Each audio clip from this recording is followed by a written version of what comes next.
Hi, this is Deltina Hay, author of The Bootstrapper's Guide to the Mobile Web, and welcome to class. This class is entitled Marketing Mobile Apps for Top Visibility and Lasting Success, and that's exactly what I'm going to help you achieve. In this session, we're going to talk about the goals of a class, how the class is generally organized, as well as talk a little bit about the phases that we're going to go through to develop your marketing plan. The goals of a class are to get early and ongoing exposure for your app, to optimize your app for the app stores and for everywhere else on the internet that you're representing it, to create buzz and draw attention to your app, to specifically reach your target audience or target market, to establish a significant audience, to build an advocate base from that audience, and then to maintain momentum well beyond your app's launch date. You want to be thinking market early and market often. I found this infographic on App Promo that talks about how developers who spent a lot of money on marketing were much more successful than those who didn't. Well, I would like to change this if you spend it, they will come, to if you market, they will come. Because you can get similar results by investing the time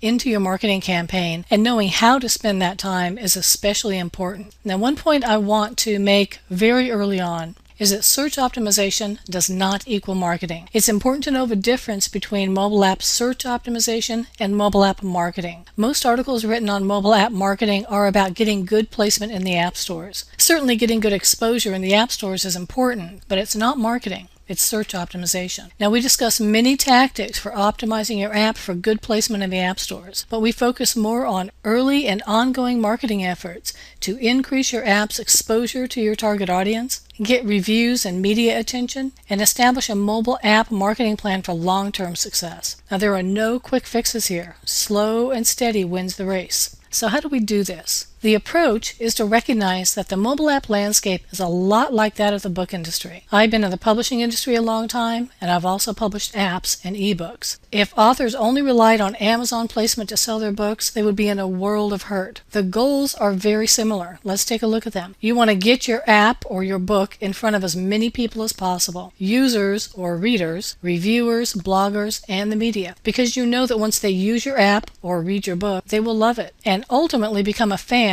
and recommend your app or your book to their network. I've taken the best tactics for marketing and optimizing mobile apps and melded them with time-honored book marketing strategies. The result is a mobile app marketing plan that will leave your competitors in the dust. Let's talk a little bit about how the class is organized. The class is taught as a lecture-based course with examples pulled from real-world marketing plans. Tips and advice from other app developers and marketers are often incorporated into the lectures, and instructional screencasts and supplemental videos are also included where applicable. Now, there's also plenty of supplemental material. All the resources I mentioned in the lectures are referenced in the discussions. There are also samples and templates you can use for your media kit, query letters, and press releases. So I'm sure you're wondering at this point why my slides are so text heavy. Well, there really is a reason for that, a couple actually. First of all, not all my students are native English speakers, and some of them may be hard of hearing. Most of the lecture material is repeated in the body of the slides to accommodate these students. But this method also makes it much easier for you to revisit portions of a lecture at a later time. I learned this from teaching the social media certificate class at Drury University. My students say they just love how I have all of my text on my slides because they can run through the lectures very quickly, looking at the text on the screen, and then stop exactly when they need to continue listening to clarify things. So now let's look at the process. We're going to discuss developing your mobile marketing plan in several phases. This is a formula that works well for marketing books and will work equally well for marketing your app. The plan is based on an organic and holistic approach to marketing. First, there's the long lead time phase. This phase begins 4 to 6 months before your launch date. I know this seems extreme, but the more lead time you give the media, reviewers, bloggers, beta testers, and supporters,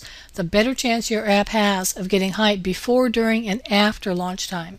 We discuss preparing quality media kits and query letters to present to the media, to reviewers, and to bloggers, and how to write and prepare press releases. We also discuss establishing your online presence and building your support network, both of which also require a lot of lead time. And then there's the pre-launch phase. This phase begins 30 days before your launch. In this phase, we focus on finalizing your marketing materials, your app assets, and your app website. We discuss beefing up your social media efforts and creating anticipation for your app release. We also discuss optimizing your App Store submissions and creating great screenshots and videos. Finally, the launch time phase. This phase begins 1 week before you launch. This phase is about creating buzz. We discuss what's called a burst campaign and how they can help your app rise in the ranks in the app stores. We also discuss going local with your campaign and encouraging reviews and ratings from your app users. Now you notice how small this phase seems compared to our long lead phase and even to our pre-launch phase. That's because